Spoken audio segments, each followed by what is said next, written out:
reading Babel and Babylon, Spectatorship in American Silent, or Babel in Babylon, Spectatorship in American Silent Film by Miriam Hansen.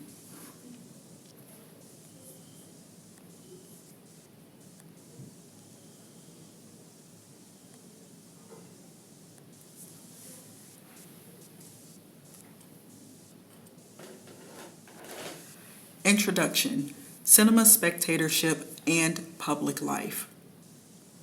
The Corbett Fitzsimmons fight, a Periscope quote illustration end quote of the long-delayed bout for the heavyweights championship premiered at New York's Academy of Music in May through June 1897 and subsequently ran in major American cities for many weeks. Approximately 100 minutes long, usually accompanied by an expert's running commentary and occasionally interrupted by vaudeville acts, the film made up one of the first full-length programs centering on motion pictures. But length was not the only unusual thing about the success of the Corbett-Fitzsimmons fight. While the film attracted large audiences that cut across class boundaries, reviewers noted with amazement that the shows were heavily attended by women in Chicago, according to one source. Women made up 60% of the patronage. Unlike live prize fights with their all-male clientele, the cinematic mediation of the event gave women access to a spectacle from which they traditionally had been excluded. To be sure, this access was not the same as participation in the live event. The experience was abstracted into visual terms, removed from the sinuous impact of noise, smell, and audience excitation. At one remove, however, it afforded women the forbidden sight of male bodies in semi-nudity, engaged in intimate and intense physical action. Almost 3 decades later, following the death of Rudolph Valentino in August 1926, millions of American women went to see The Son of the Sheik, the star's last and most perverse film. In one of the early sequences of that film, the romantic hero is captured by a gang of swarthy villains, half stripped and suspended from his wrist on the wall of an exotic ruin, then whipped, taunted, and tortured at length. Although reverse shots showing the villains as gloating spectators ostensibly disclaim the effects of the sadistic spectacle, there is no doubt for whose benefit this spectacle was really staged for the spectator in front of the screen, the fan, the female consumer. The prolonged display of Valentino's naked torso, proven successful in previous films such as Moran of the Lady Letty, 1922, and Monsieur Beaucaire, 1924, had become a calculated ingredient of star packaging, taking the fate of the matinee idol to unprecedented extremes. Valentino became an emblem of the simultaneous liberalization and commodification of sexuality that crucially defined the development of American consumer culture. These two snapshots condensed individually and in juxtaposition a number of issues I will explore in this book. To begin with, they both turn on the spectator, on a particular mode of spectatorship, as a fundamental category of the institution of cinema. Like other media of visual representation and spectacle, but more Systematically and exclusively, the cinema focused the creation of meaning on the register of the look, on processes of perceptual identification with seeing and seen. Yet, the two instances also reveal a crucial distinction. In the case of Valentino, the film anticipates a spectator, specifically a female spectator, through particular strategies of representation and address, whereas in the case of the Corbett-Fitzsimmons fight, the film's success with female audiences was more or less accidental. When, how, and to what effect does the cinema conceive of the spectator as a textual term, as the hypothetical point of address of filmic discourse? Question mark. And once such strategies have been codified, what happens to the viewer as a member of a plural social audience? Question mark.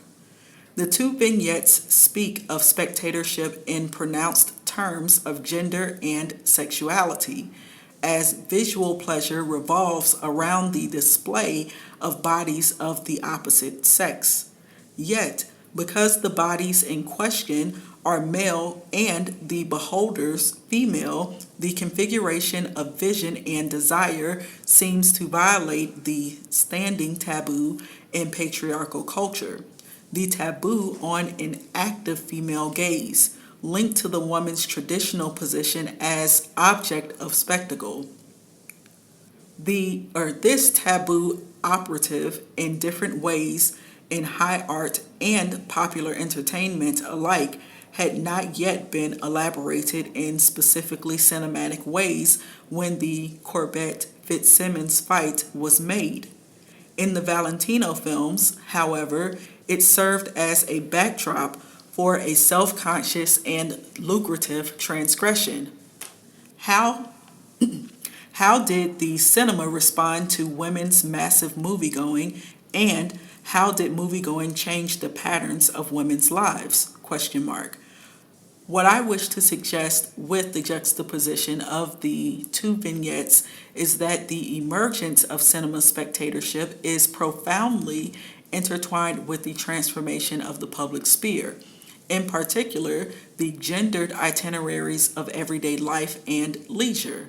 The period of American film history on which I focus, roughly from the beginnings of the cinematic institution in the 1890s through the end of the silent era toward the end of the 1920s, marks a major shift in the topography of public and private domains, especially with regard to the position of women in the discourse on sexuality.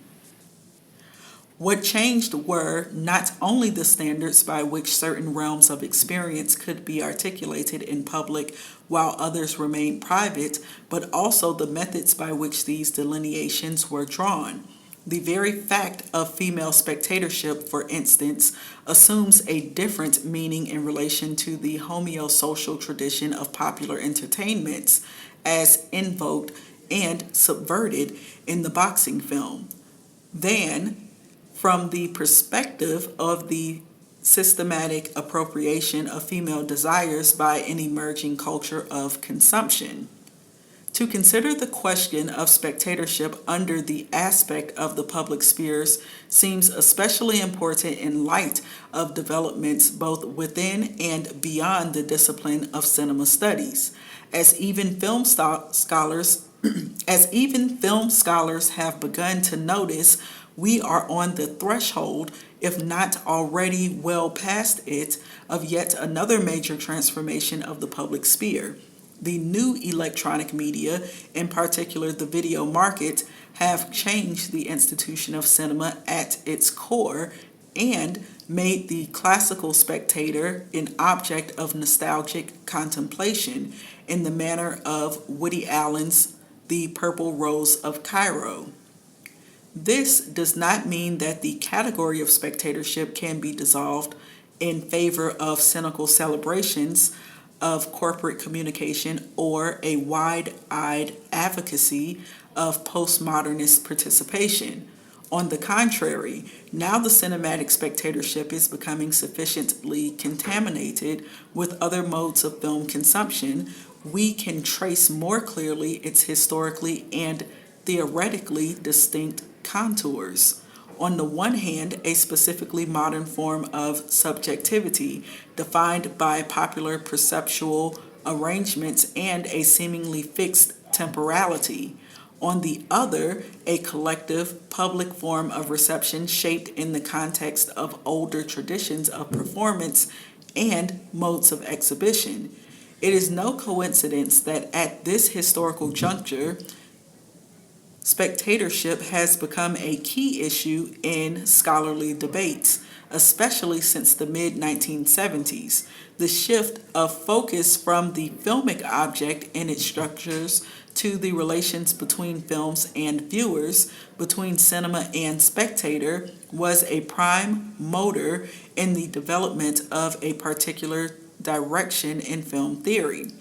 Derived from linguistically informed paradigms of semiotics and psychoanalysis in the writings of Christian Metz, John Lewis Baldry, and others. In the pages of the British journal Screen, the spectator was conceptualized under the post-structuralist category of the subject, as elaborated by Lacan and Althusser, and responding notions of ideology. Arguing from critical perspectives, mainly Marxist and feminist, film theorists advanced the systematic analysis of how the cinema, in particular classical Hollywood cinema, works to bind and realign the spectator's desire with dominant ideological positions. Above all, how it simultaneously mobilizes and masks the subject's fundamental heterogeneity in such a manner as, quote, to create within the spectator the conforming illusion that she or he is in fact a transcendental, unified subject, end quote. This approach has yielded two overlapping types of inquiry.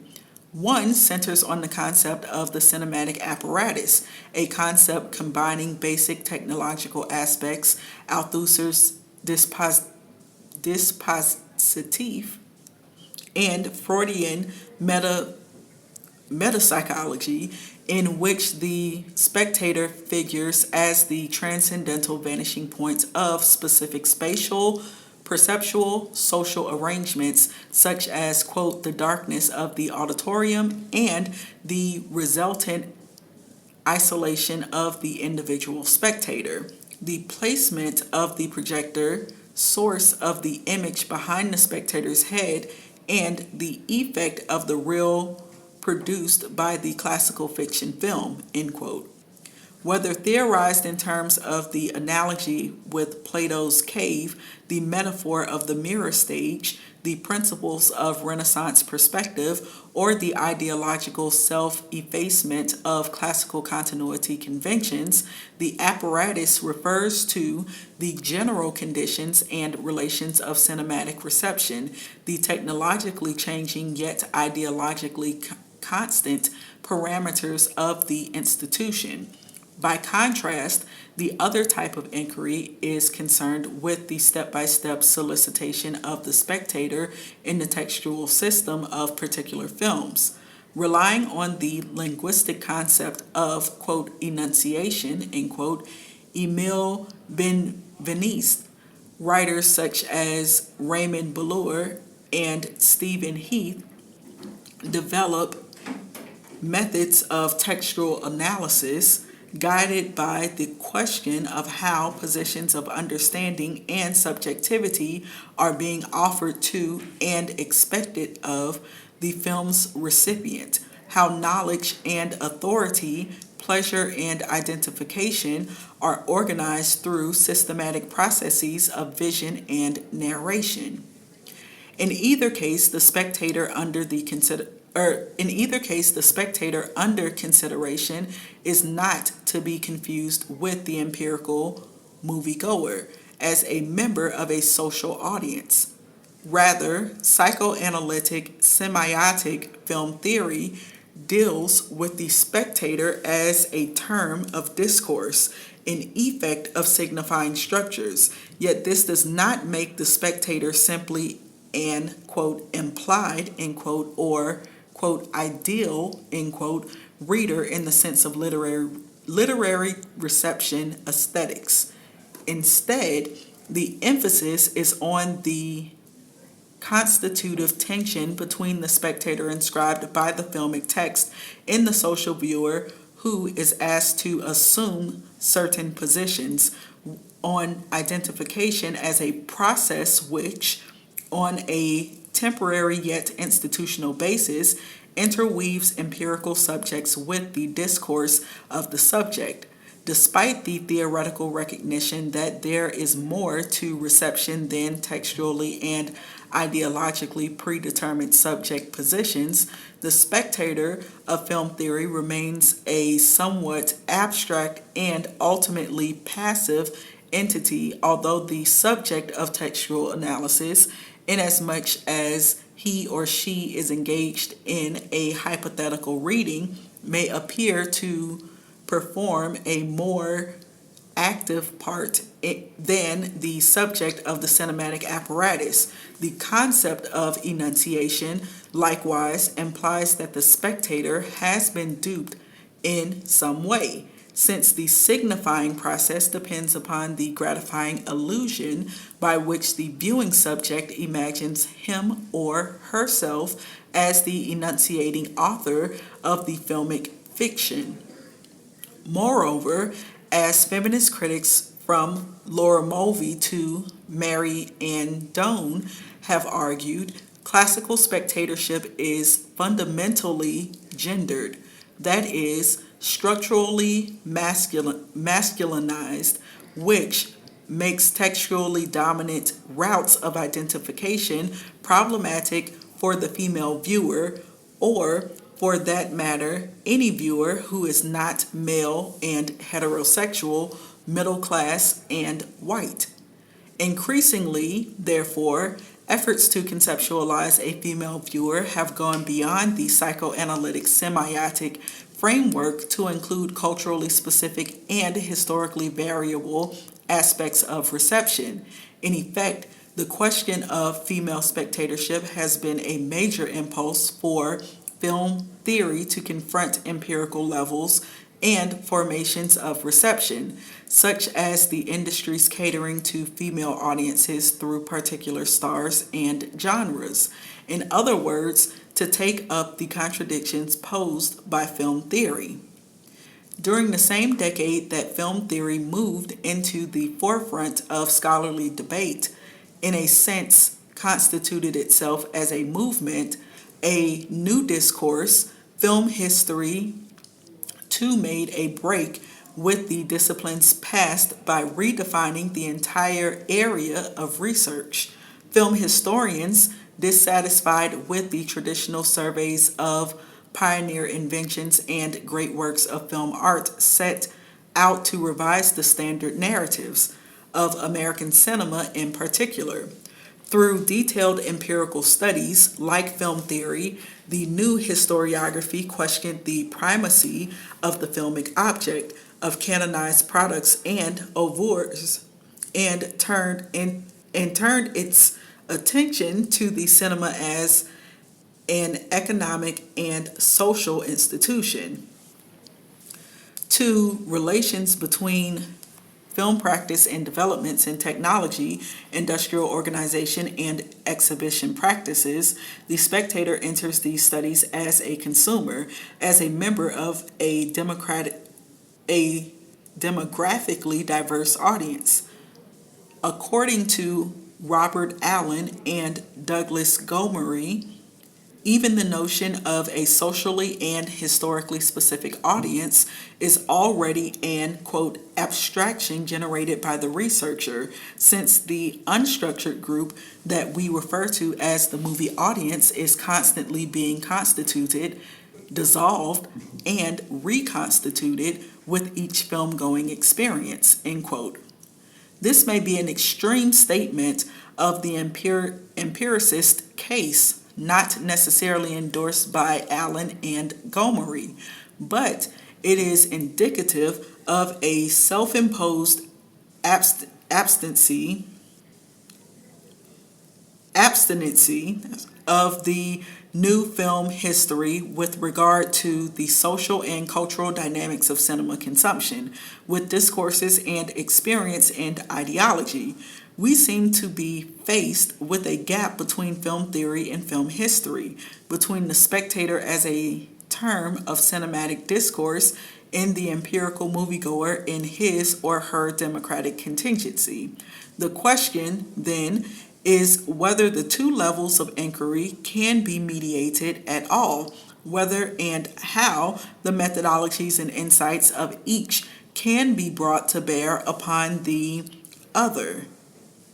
There is no doubt that theoretical concepts of spectatorship need to be historicized so as to include empirical formations of reception. By the same token, however, a reception-oriented film history cannot be written without a theoretical framework that conceptualizes the possible relations between films and viewers. Among a number of attempts to overcome the split between theoretical and historical empirical directions in cinema studies, the recent recourse to cognitive psychology is of particular interest, especially if it is combined, as in the work of David Bordwell, with the project of a historical poetics of cinema, as in psychoanalytic semiotic film theory. Perhaps even more so, the spectator appears primarily as a function of signifying structures, specifically the strategies of filmic narration. But the viewer, Bordwell insists, is more than a passive victim of ideological conspiracy. The viewer is an active participant in the filmic narration, quote, a hypothetical entity executing the operations relevant to constructing a story out of the film's representation, end quote. Supplemented by, quote, many sorts of particular knowledge, end quote, the viewer's, quote, experience is cued by the text according to intersubjective protocols that may vary, end quote. This concept of recognition may seem to include a historical dimension on two counts. The somewhat vague reference to, quote, many sorts of particular knowledge, end quote, and the, quote, intersubjective protocols, end quote, which vary according to different paradigms and norms of narration, such as the classical Hollywood example, the art of film, or different types of modernist cinema. Each paradigm, in turn, is flexible as to its various components, and in the case of modernist types of narration, specifically concerned with foregrounding, quote, the historicity of all viewing conventions, end quote. What kind of history can be grasped through the meshes of cognitive psychology as a model that crucially relies on the assumption of human, if not biological, universals, question mark. The same question, of course, applies to certain aspects of psychoanalysis. It might also be of importance that by limiting the viewer's activity to conscious and preconscious mental processes, the cognitivist approach deliberately evades the contested zone of sexuality and sexual difference. But it is equally problematic that the tensions between the textually inscribed spectator and the empirical viewer seems to evaporate altogether. That nothing but the 100% successful performance of perceptual operations expected of the viewer should qualify as spectatorship. If the viewer exists only as the formal function of the filmic address, where does this leave the female audiences of the Corbett-Fitzsimmons fight? And how do we distinguish between historical acts of reception and the contemporary critic's analysis of narratorial cues? What is eliminated with the tension between textually inscribed and empirical viewer is not merely the contingency of individual acts of reception, but rather the hermeneutic constellation in which a historical spectator makes sense of what he or she perceives, how he or she interprets the filmic narration. This is less a question of the, quote, many sorts of particular knowledge, end quote, that get called up to enable the reception of particular films than of a specific social horizon of understanding that shapes the viewer's interpretation.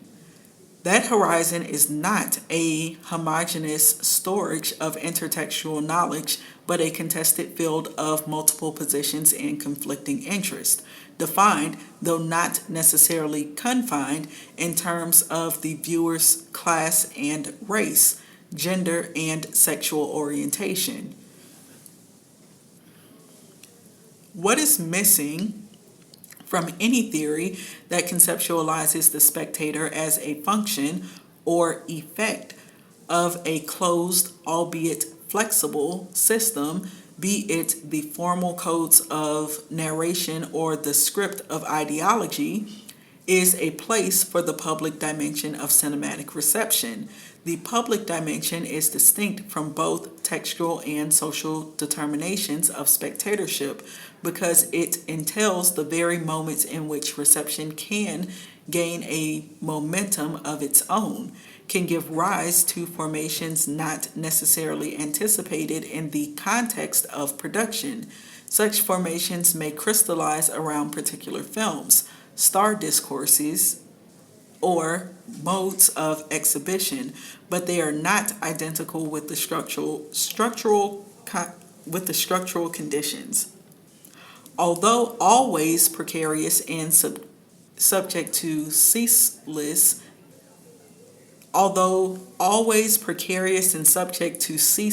industrial ideological appropriation, the public dimension of the cinematic institution harbors a potentially autonomous dynamic which makes even a phenomenon like the Valentino cult more than a consumerist spectacle orchestrated from above. In this book, I approach the question of spectatorship from the perspective of the public sphere as a critical concept that is itself a category of historical transformation.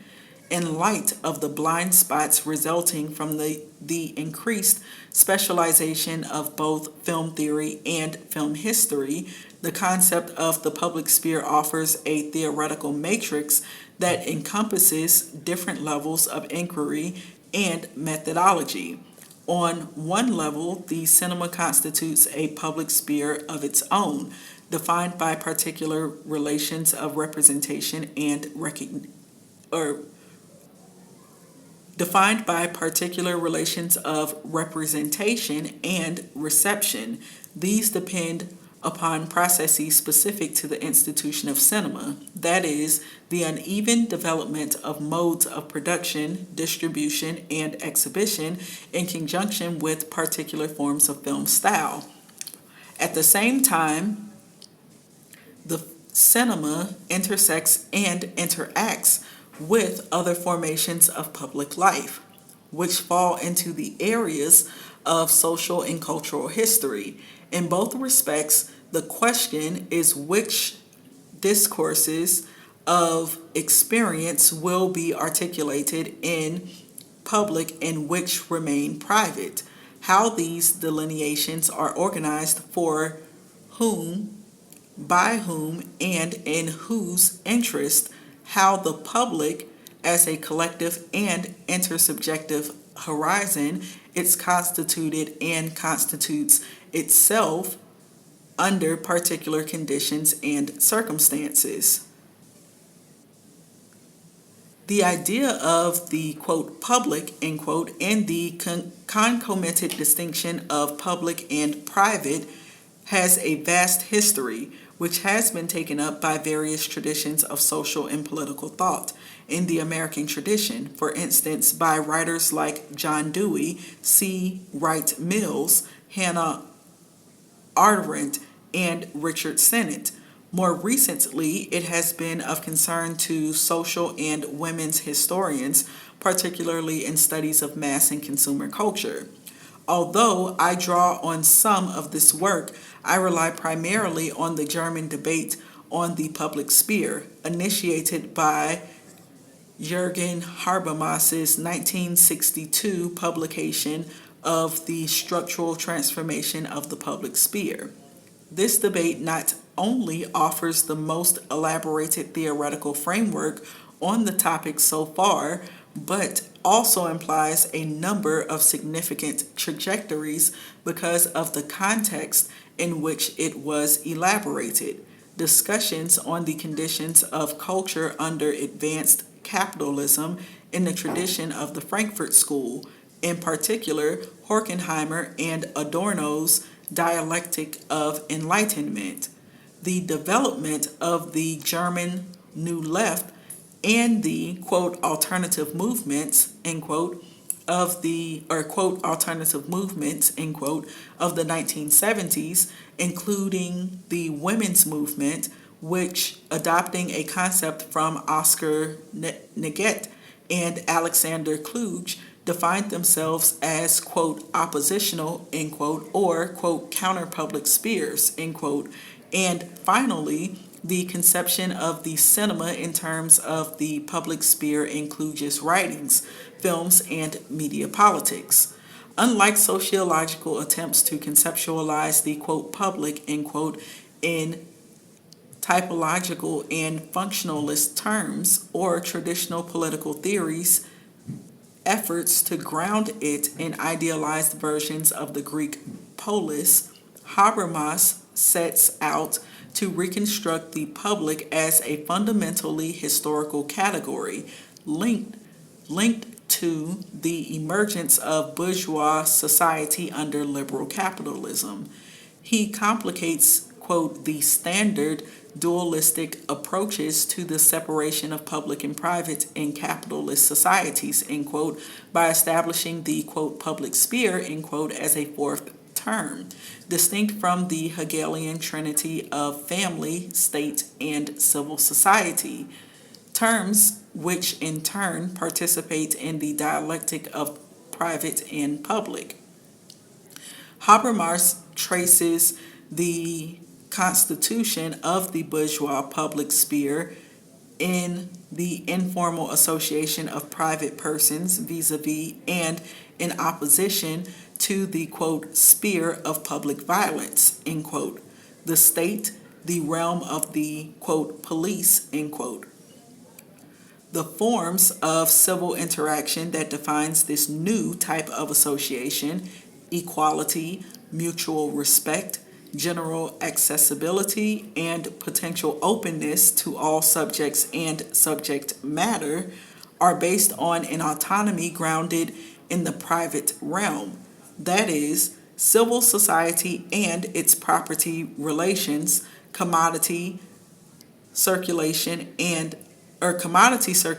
and social labor, and at the core of that realm, the intimate sphere of the nuclear family.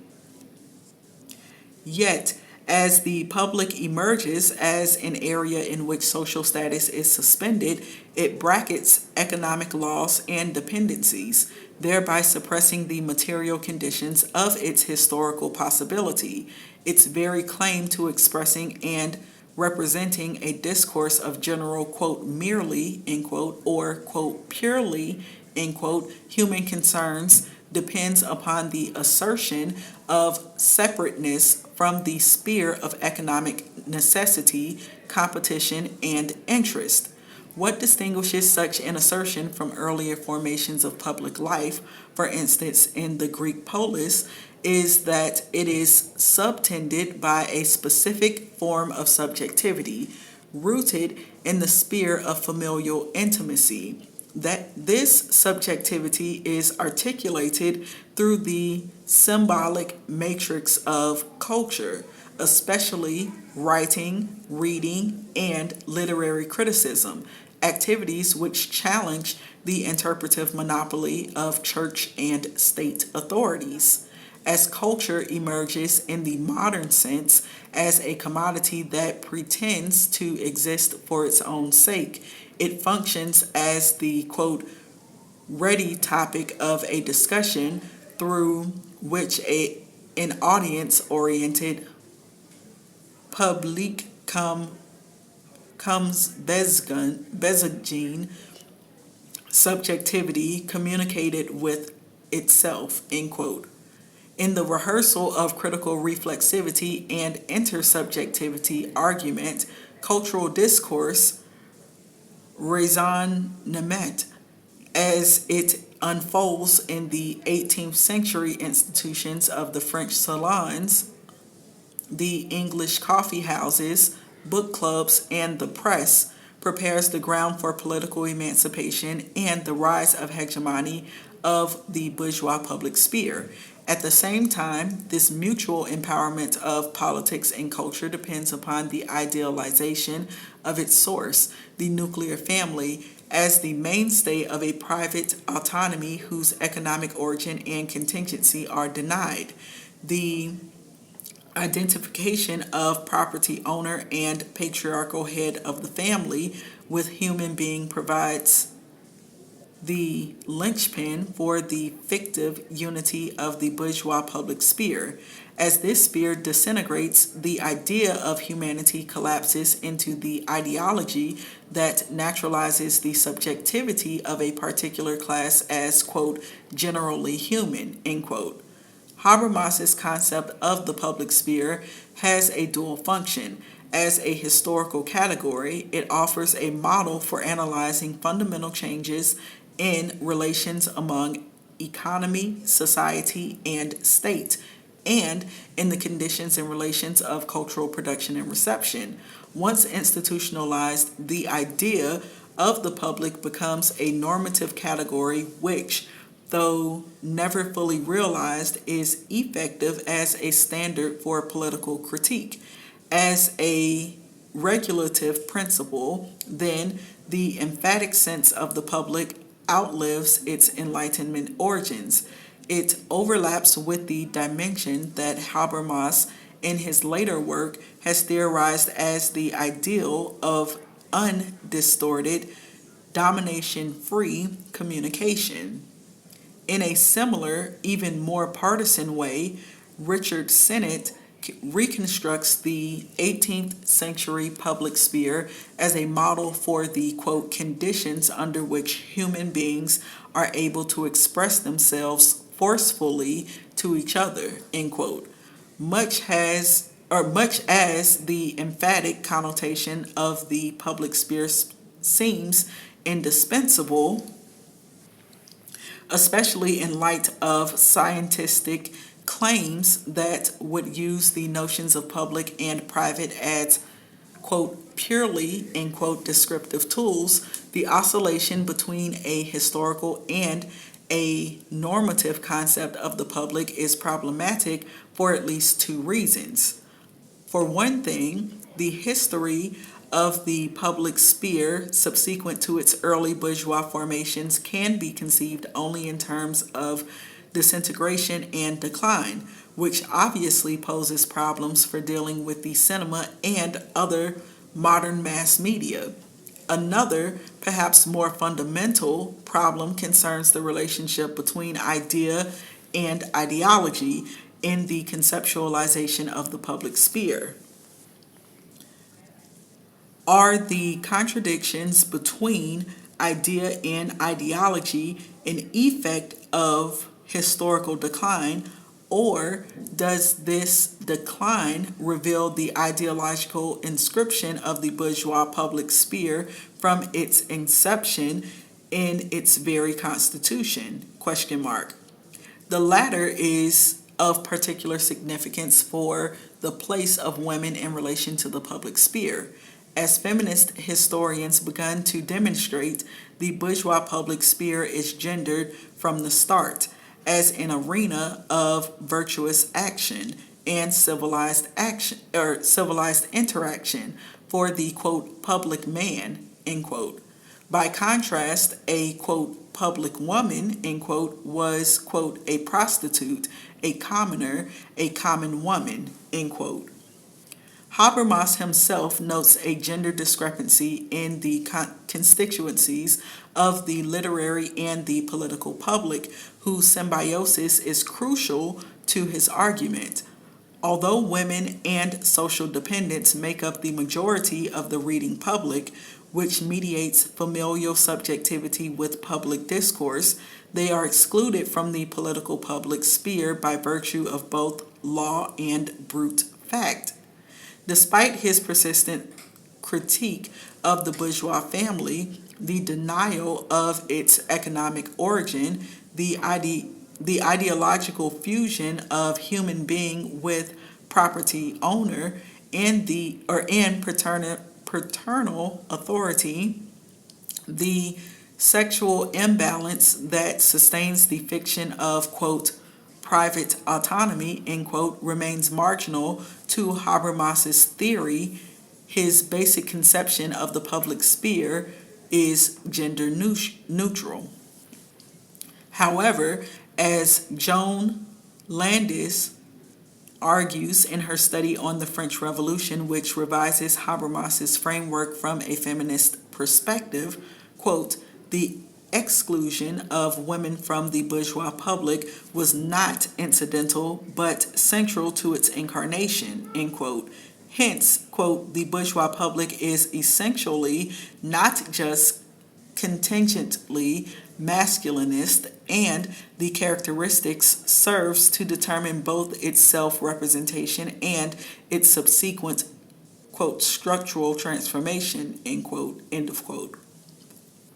Not only was one of its founding acts the suppression of an actively female and feminist public sphere, that of the pre-revolutionary Saloniers, but the masculinization of public life also involved a restriction of women's activities to the domestic space and the concomitant alignment of the familial sphere with a new discourse of an idealized femininity.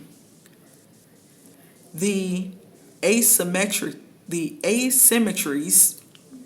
of gender also complicate the disintegration of the bourgeois public sphere, precipitated in Habermas's analysis by the antagonism of classes inherent in the development of industrial capitalism, the suppression of a liberal market by monopolistic practices, and the shift from cultural discourses to cultural consumption.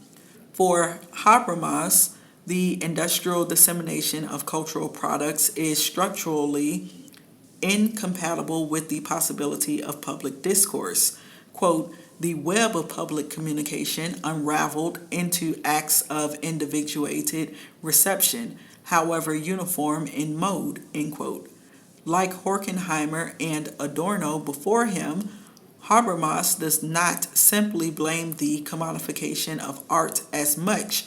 On the contrary, the capitalist market is the very condition of the notion of aesthetic autonomy, the emancipation of art from feudal and sacral context. The crucial distinction is that the early literary market gave rise to a public discourse that emphatically defined itself as separate from private economic interest, whereas under advanced capitalism, that tension collapses, altogether. Cultural products are designed for mass consumption. They are not just also commodities, but, quote, commodities through and through, end quote. Yet Habermas's own observation concerning the gender discrepancies of literary and political publics suggests that the distinction was perhaps not as absolute, that the logic of consumption already invaded as well as enabled classical forms of public life. And with women increasingly being perceived as the subject of consumption, the repressed gender subtext of the bourgeois public sphere returns, with the emergence of qualitative different types of publicity, such as the cinema, with relations of representation and reception no longer predicated on the exclusionary hierarchies of literary culture. The historical emergence of competing types of public sphere that cannot be explained in terms of the bourgeois model is the point of departure of Neget and Kluge's study, quote, or the Public Sphere and Experience, 1972, which proposes a familiarity with Habermas's book. More skeptical than Habermas, Neget and Kluge question the distinction between Enlightenment idea and ideology in the conception of the bourgeois public sphere, the very principles of generality and abstractness underlying its claims to self-representation. They argue, sanctioned the exclusion of large areas of social reality in terms of participants, women, workers, social dependents, and subject matter, the material conditions of social production and reproduction, including sexuality and child rearing.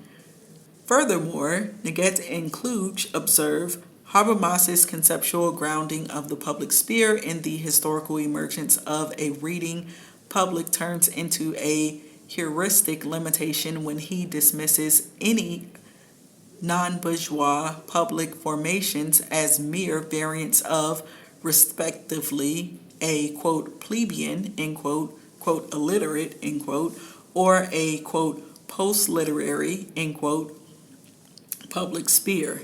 In addition to the bourgeois model, therefore, they introduce two other types of public sphere, the notion of the so-called, quote, public spheres of production, end quote, production Sophenlichtenstein, which offers to industrial and commercial context such as factory, quote, communities, end quote, or the media of consumer culture, and the notion of a, quote, proletarian, end quote, or, quote, oppositional, end quote, public sphere. The industrial commercial forms of publicity in Neget and Kluge's analysis no longer pretend, like the bourgeois model, to separate sphere above the marketplace, although they still graft themselves upon the remnants of the former for a semblance of coherence and legitimacy. As an immediate branch of production and circulation, they tend to include as their, quote, raw material, end quote, areas of human life previously considered private. Hence, they relate more directly and more comprehensively to human needs and qualities, if only to appropriate and desubstantialize them.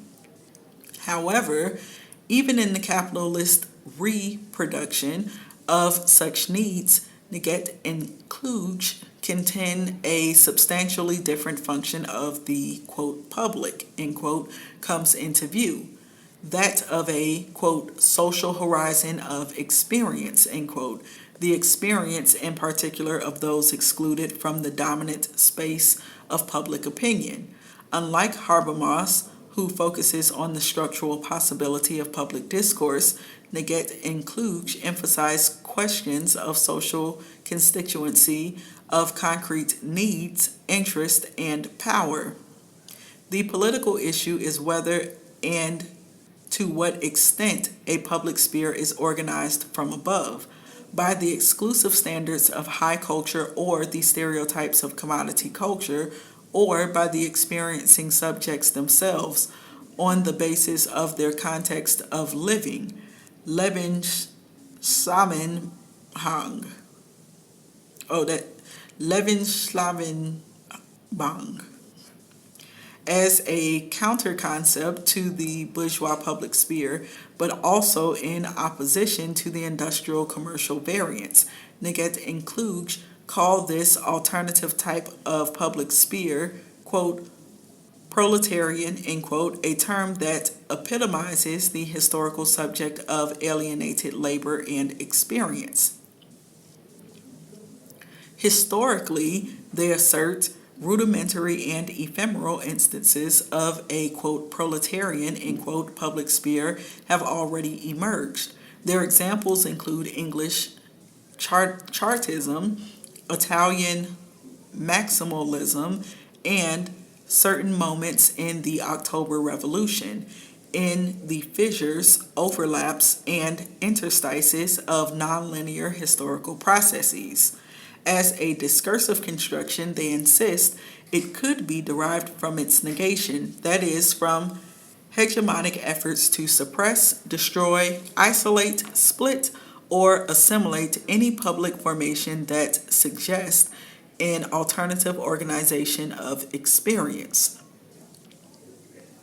This is important to note here that it is important to note here that the concept of, quote, experience, Erfahrung, underlining the argument is explicitly opposed to an imperious sense of the word, to notions of perception and cognition based on stable subject-object relations and directed toward instrumental uses in science and technology.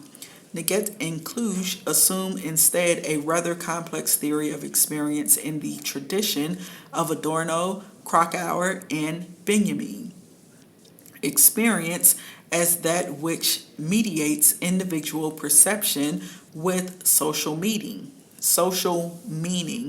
conscious with unconscious processes, loss of self with self-reflexivity, experience as the capacity to see connections and relations, Zusammenhang.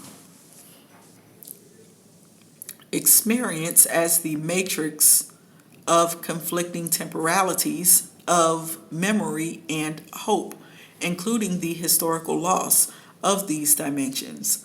The emphasis on the discursive organization of experience rather than the perspective of class struggle makes it possible to adapt their theory of public sphere to feminist concerns, notwithstanding their own idealizations of a feminine, that is, maternal, mode of production. For Kluge, as a filmmaker and media politician, the cinema is one of the key institutions in which competing types of public life intersect. Although indebted to left modernist media theory, Eisenstein, Vertov, Brecht, Benjamin, Enzensberger, Kluge has long since abandoned the epithet, quote, proletarian, end quote, or even, quote, oppositional, end quote, in conjunction with the public sphere. Instead, he returns to the emphatic notion of public life defined by such principles as openness, the etymological root of the German word for public, Offenlicht, freedom of access, multiplicity of relations, communicative interaction, and self-reflection. But how can the cinema, which by its very technology has eliminated the conditions of participation, interaction, and self-representation, such as, according to Sennett, distinguish the 18th century theater, be considered public in the emphatic sense, ?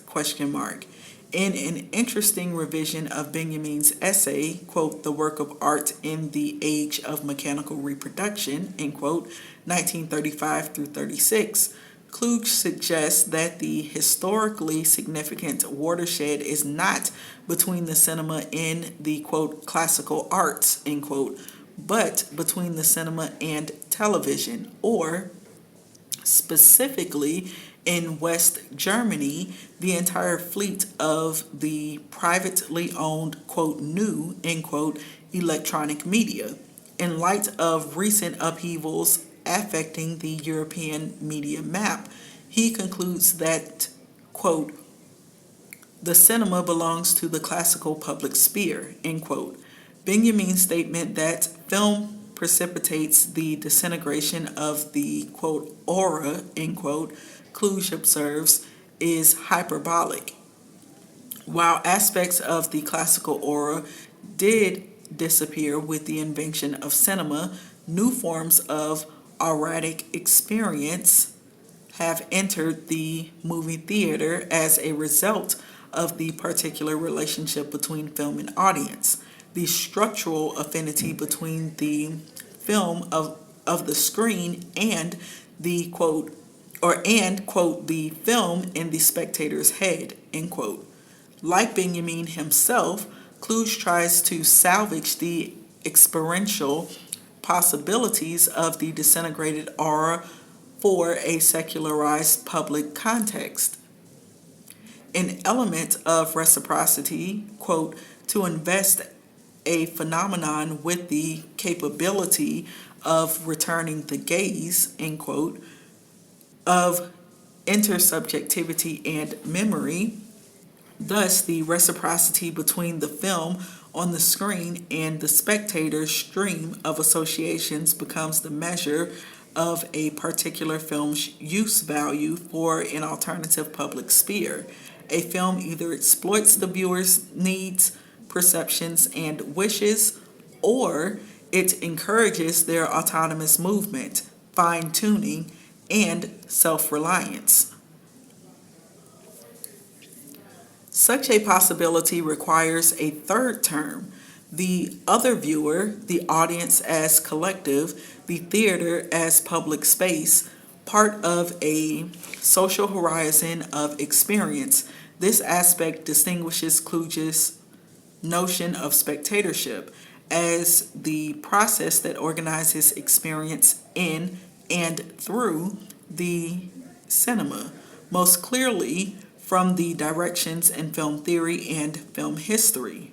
Kluge conceives of the spectator in the plural even at the level of discursive construction. The textually inscribed subject, the consumer targeted by the industry, as a position addressed not to the empirical viewer as a socially contingent individual, but to an audience endowed with historical, concrete contours, conflicts, and possibilities.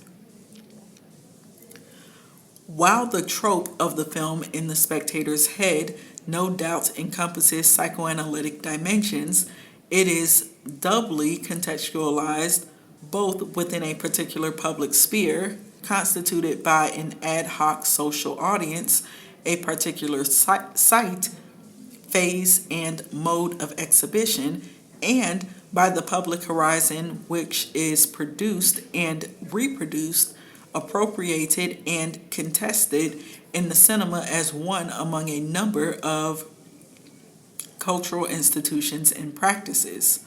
Most important, in its dependence on both individual psychic processes and an intersubjective horizon, cinema spectatorship for Kluge essentially includes a moment of unpredictability. It is this unexpected, almost aleatory component of collective reception that makes the viewing, quote, public, end quote, publicum, a public sphere, Aufmerksamkeit, in the emphatic sense.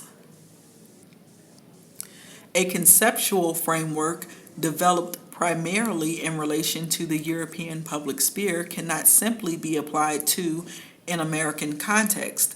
No doubt, significant differences exist, and it could be argued that the idea of the public as an autonomous dimension never acquired that much normative weight in a country where it did not arise to delegitimize the cultural power of feudal social structures and an abolitionist and an absolutist state.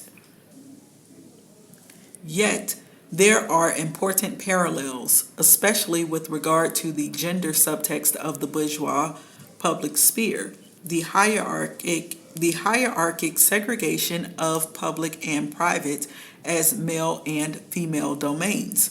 Moreover, the capitalist foundation of modern forms of public life makes it impossible to conceive them as independent national developments.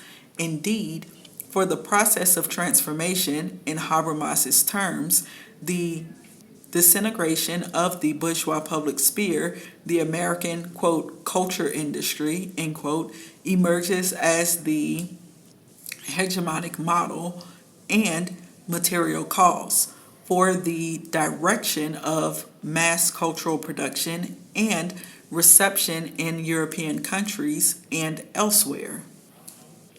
The distinction between different types of public life that Neget and Kluge propose throws into relief the specific circumstances that favored the emergence of the hegemonic model of the United States, such as, on the most obvious level, the contradictions of an immigrant, ethnically and racially segregated society. If, for instance, we were to limit our notion of the public to the period's discourse on, quote, the problem of the public, end quote, or, quote, the problem of the public, end quote, the cinema could not even be considered in those terms, nor could the institutions of working class, ethnic, and black culture, which the cinema in part absorbed and largely displaced.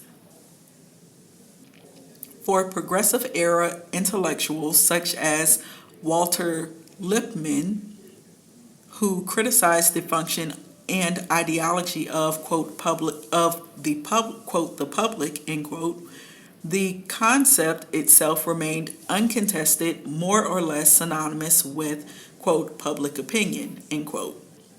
The alternative to Lippmann was not a wider, more heterogeneous and inclusive notion of public life, but rather the legitimation of an elite of experts and leaders exempt from the sphere of public argument. More effectively, the cinema was excluded from dominant notions of the public by the legal discourse surrounding the question of censorship. Shortly after the opening of The Birth of a Nation in February 1915, the Supreme Court handed down a unanimous decision, Mutual Film Corporation versus Industrial Commission of Ohio, by which moving pictures were denied the constitutional protection of freedom of speech and press.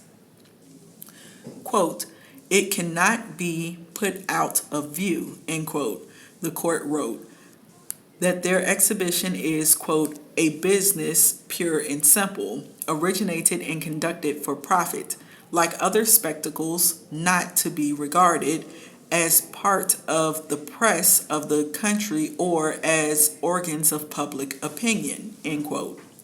Whether because of a puritanical reservation against spectacle or on the grounds of the essentially private motivation of economic existence, the cinema was refused First Amendment protection, recognition of a, quote, public, end quote, status. This decision capped numerous efforts on local and state levels from about 1908 on to establish control over the mushrooming exhibition of motion pictures, precisely because the dominant forces discerned in it the incipient formation of an alternative public sphere. In the struggle over control, the industry resorted to a number of strategies to assert the cinema's public status. Recourse to the forms and names of bourgeois culture was one of them. It is part of D.W. Griffith's historical significance that he approached the problem of the cinema as public, not just defensively, by trying to legitimize an industrial enterprise and low-class entertainment with the cultural trappings of a bourgeois public sphere. With all his cultural anachronisms and personal political investments, he understood that the cinema offered the possibility of a new, different kind of public sphere, a chance to close the gap perceived by his progressive contemporaries between a genteel literary culture and the encroachment of commercialism. As I suggest in my reading of Intolerance, 1916, he envisioned such an alternative public sphere through the project of a new American hieroglyphics, the conception of film as a new universal written language. This can be seen as an effort to extend the idea of a pre-political reading public, in Habermas's sense, to the masses of the uprooted and downtrodden who populated the Nickelodeons.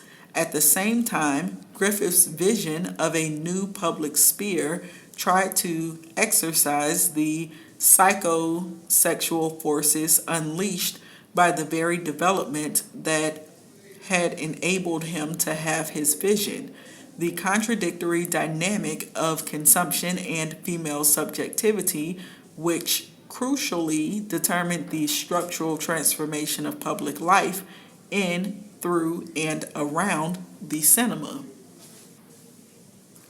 In what follows, then, I pursue the question of film spectatorship through exemplary moments in the history of American cinema, specifically the silent period.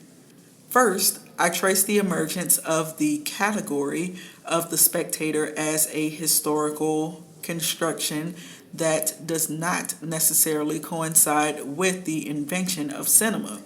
Rather, it is linked to the paradigmatic shift from early to classical cinema during the decade roughly between 1907 and 1917. This shift is defined by the elaboration of a mode of narration that makes it possible to anticipate a viewer through particular textual strategies and thus to standardize empirically diverse and to some extent unpredictable acts of reception. I consider the creation of this classical spectator from a variety of perspectives, beginning with the different organization of film-viewer relations in early cinema. These differences are located on the level of textual conventions of representation and address, and on the level of exhibition practices, which are embedded in the public sphere of late 19th century popular commercial entertainments. In Chapter 2, I discuss the emergence of spectatorship from the angle of audience In Chapter 2, I discuss the emergence of spectatorship from the angle of audience composition, specifically the vexed question of the legendary symbiosis between the Nickelodeon, the first independent exhibition outlet for films, and its immigrant working class clientele. Among other things, I argue that the gentrification efforts that set in on the heels of the Nickelodeon boom were designed to elevate a temporarily quiet or quite class-specific motion picture audience to the level of the upwardly mobile mass public of commercial entertainments, in particular vaudeville and amusement parks like New York's Coney Island. In this process, the elaboration of classical methods of spectator positioning appears as the industrial response to the problems posed by the cinema's availability to ethnically diverse, socially unruly, and sexually mixed audiences. The ideological objective of constructing a unified subject of and for mass cultural consumption of integrating empirically diverse audiences with this goal was troped in the ambiguous celebration of film as a new universal language, as a historically unique chance to, quote, repair the ruins of Babel, end quote. Although the metaphor of Babel refers to the normative aspect of the institution, the positioning of the spectator as the subject of a universal film language, it also implies the connotation of futility. With it emerges the possibility that this positioning is more than just an expression of the circular logic of consumption, but that there remains, even in the ceaseless repetition of this process, a margin of autonomous interpretation and reappropriation. In Chapter 3, I delineate such a margin in the dynamics of public reception, particularly in exhibition practices that lag behind the mass cultural standards of production and distribution. These exhibition practices emphasize the value of the show as live performance over the projection of the film as uniform product, thus providing the structural conditions for locally specific collective formations of reception. I suggest, therefore, that the cinema might have functioned as a potentially autonomous alternative horizon of experience for particular social groups, such as immigrant working class audiences and women across class and generational boundaries. In Part 2, the methodological focus is narrowed to a close reading of a single film, Griffith's Intolerance, a film that dramatizes the tension between spectatorship and reception on the threshold of classical codification. I discuss the, quote, failure, end quote, of the film with contemporary audiences as an aspect of Griffith's attempt to put the universal language analogy into practice, to ordain a new idiom of visual self-evidence that would not only equal but superior to verbal language or verbal languages with its proto-structuralist narration, the accelerated intercutting of narratives from 4 different periods of history. Intolerance conflicted with classical norms of linearity, character-based causality, and closure already formulated by 1916. But even on the level of individual sequences, the film impedes classical roots of viewer identification by its peculiar organization of vision and space, its systematic refusal to allocate the spectator a place within the diegesis, that is, the fictional world of film. I consider this idiosyncratic conception of film-viewer relations part of Griffith's inscription of the cinema with a particular variant of the universal language myth, the discourse on hieroglyphics in the tradition of the American Renaissance, as a, quote, hieroglyphic, end quote, text par excellence. Marked by graphic and stylistic heterogeneity, Intolerance projects something like a public reading space, asking the viewer to participate in a collective process of deciphering and interpreting. This invitation may smack of a patrician, if not paternalistic, dispensation, but it also suggests at a crucial juncture in the formation of the institution an alternative conception of spectatorship, an appeal to the viewer to engage in an intersubjective process rather than merely identify with and thoroughly or to identify with and through predetermined spectatorial positions. What disturbs the ingenuity of the film's design and complicates the fiction of hieroglyphic self-evidence is the excessive textuality. This I link to the film's obsession with a crisis of femininity.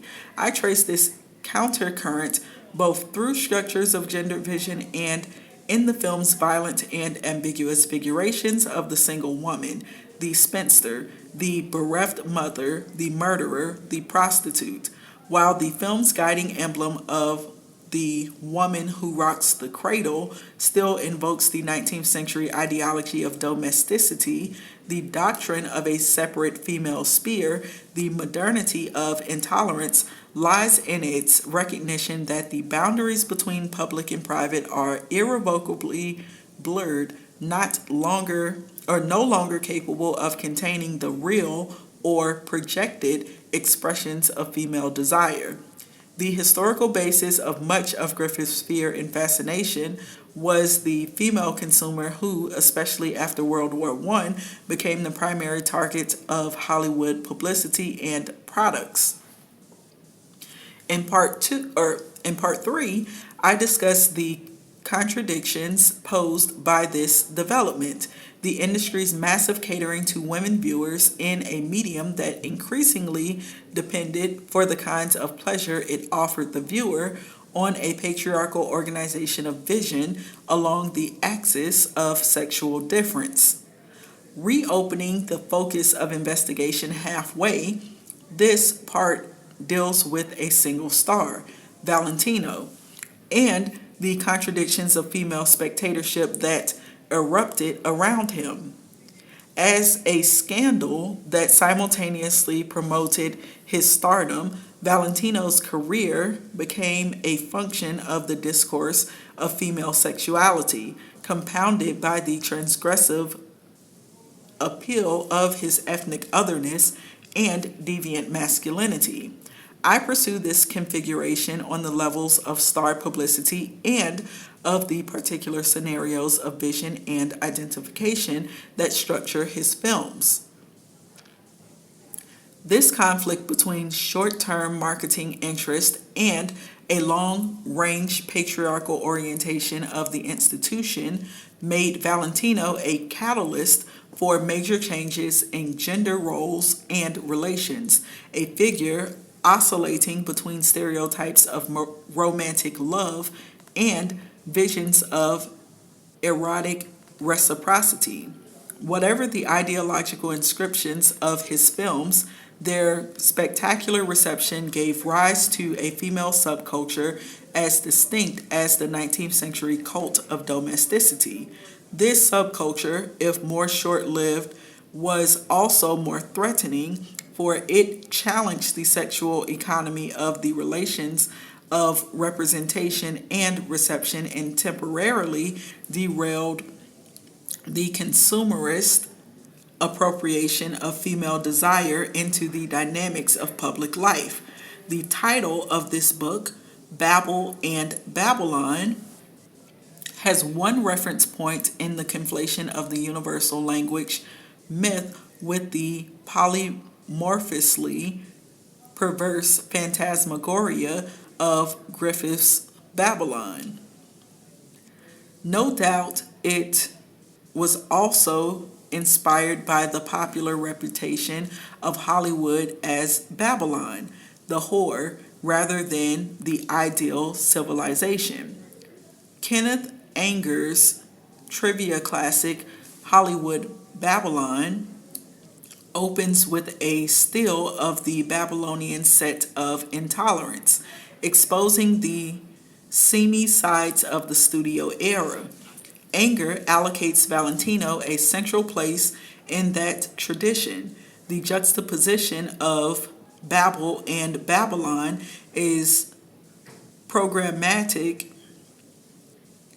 to my approach to the question of spectatorship in the sense that it highlights a tension, at least during the silent era, between the cinema's role as a universalizing ideological idiom and its redemptive possibilities as an inclusive, heterogeneous, and at times unpredictable horizon of experience. And I was reading the introduction to Babel and Babylon, Spectatorship in American Silent Film by Miriam Hansen.